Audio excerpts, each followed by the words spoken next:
Still watching Science Breakfast with me, Alan Herbert. Sign language interpreter is Esther Kendi, and you are watching the Science Breakfast show.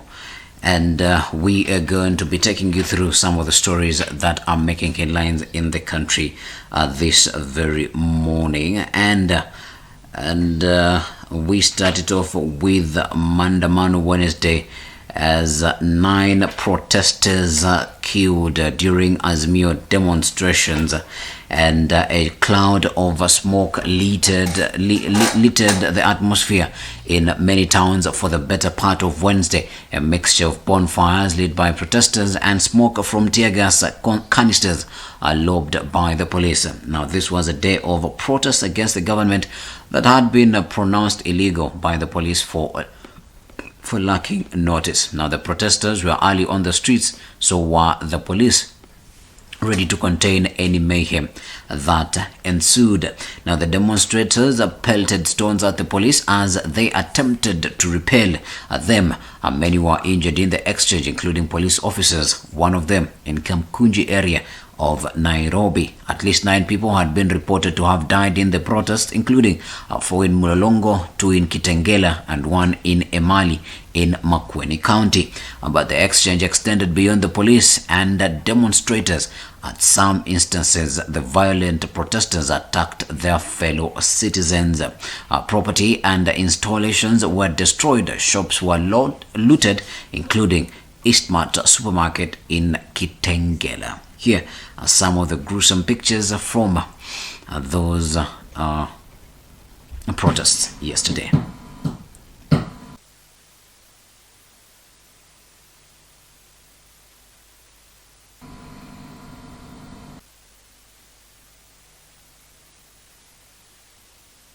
And away from that story to other stories that are making headlines in the country, and the government has condemned Azimio protests, vows to arrest organizers and financiers, and the government has condemned acts of violence, looting and destruction of property witnessed across different parts of the country on Wednesday during Azimio la Umoja One Kenya coalition party's anti-government demonstrations.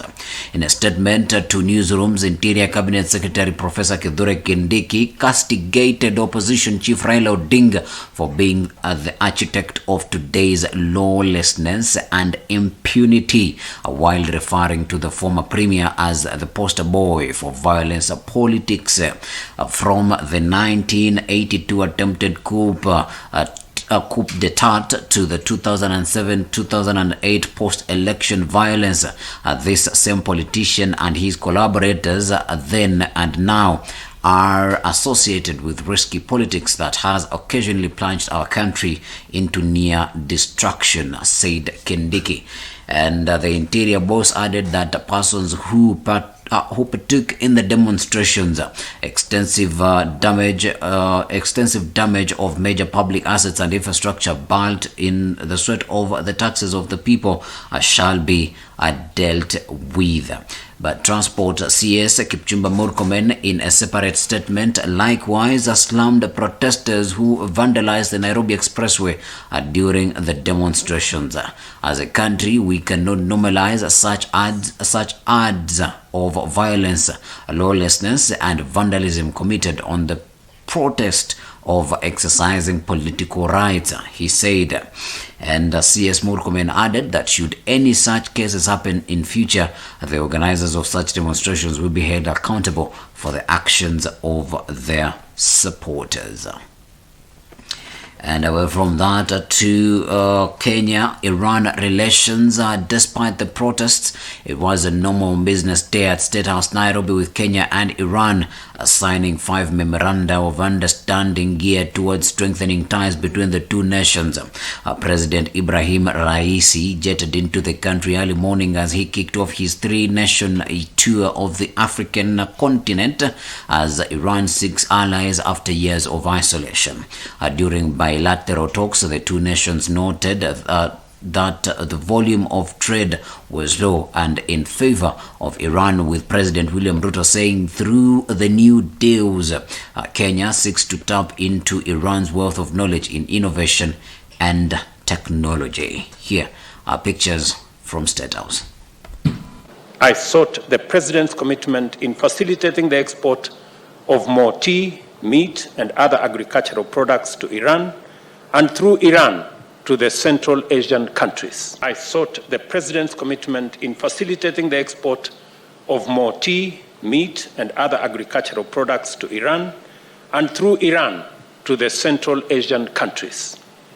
We have 12 countries in the Central Asian region with a population of almost 300 people, and Kenya believes that's a strategic market for our agricultural exports.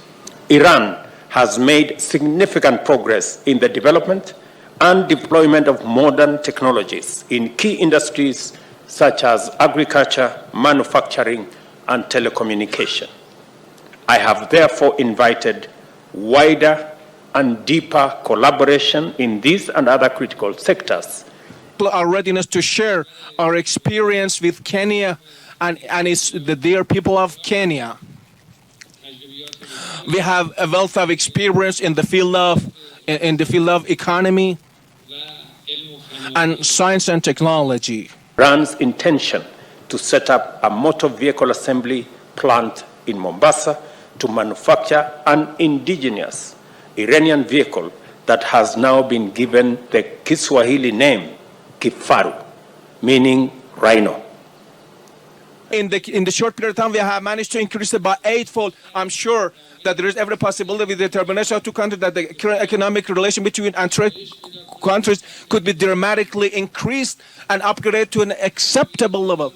Our experience in terms of science and technology, which has led to institution of Iran House of Innovation and Technology, is our technological-based cooperation. We'll take this to the next level of cooperation. It's another field for cooperation between countries. Our country, despite all the threats and sanctions of the adversaries, we have managed to register advances in different fields.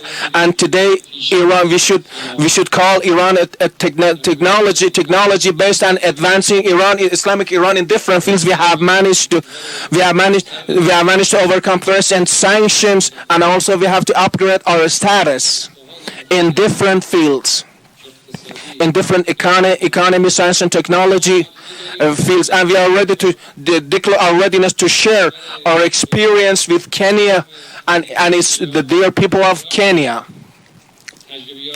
We have a wealth of experience in the field of economy and science and technology.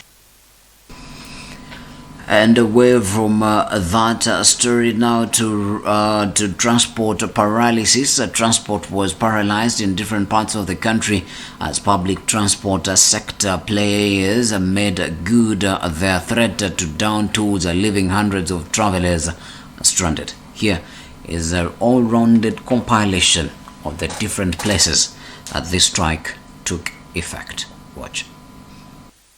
Alafu ile kitu tungetaka hii masharti ambayo imewekwa na NTSA tungetaka tuondolewe, kama waite wakubwa wetu waongee na wao, juu wao ndio wanajua ile shida ambayo iko na drivers, iko na wafanyakazi, wakae na wao ndio wamalize hii mgomo ishe.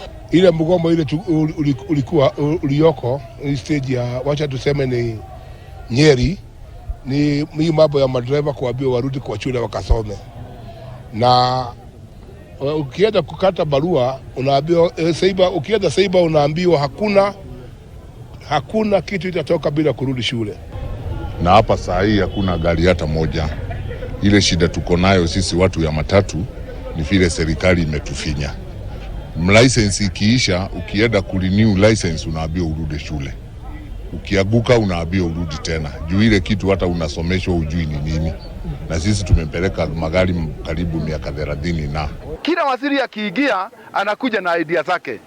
Huyu sasa alikuja ati gari lazima siwe na black box na siwekwe kamera kwa dashboard. Tumeanza kuambiwa tulipe twende kwa shule. Na tumeshasoma kitambo, tumepewa lessons na tunafanya kazi nazo. Kwa kawaida gari zinakuanga 200 barabarani. Leo tumetoa gari 10. Nilikuwa nasafiri Mahiga, saa tumekaa hapa kwa muda tunangojea matatu na kuna strike. Saa tujui tutatoka hapa saa gapi. Nimefika hapa nikakuta hakuna gari, tuna mgomo wa gari. Sasa nikashindwa nifanye nini. Wanataka barua, mtu akienda kwa Simba alinio barua yake kama vile alikuwa amerenew before. Kuta changamoto hapa na pale kwa sababu hakuna magari. Kuko na mgomo, tumetembea karibu kilomita 4 na tujui tutaelekea wapi na tutamalizia wapi. Yule mwalimu wa kwanza alinipitisha hiyo mtihani. Hiyo ni makosa yake kubwa. Huyo alikosea. Mtu mwenye amefanya ni accident amefanya. Huyo ndiye anafaa kurudishwa kwa refresher. Vile sasa polisi anafanyanga makosa anarudishwa kiganjo. So sio sikuja kutumia hiyo opportunity ya kunyanyasa huyu mwananchi. Tunasitisha kabisa usafiri yoyote, iwe ni Kenya, iwe ni export tulikuwa tunapeleka nje. Hatukubaliane nayo. So serikali, tafadhali tutasomesha watoto ama tutarudi shule. Waziri wa usafiri wa uchukuzi hakai na madereva kama hivi, akakaa nao akauliza, akawahoji. Unajua waziri sikukaa ofisini. Tembea kama vile Ruto anajua bei ya mahindi.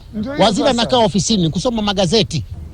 Si watu wakuje tu na nyinyi wawadanganye, lakini huku watu wanaumia sana. Hasa madereva sisi tunaumia. Wale mazingira tunapitia mazingira ya taabu sana.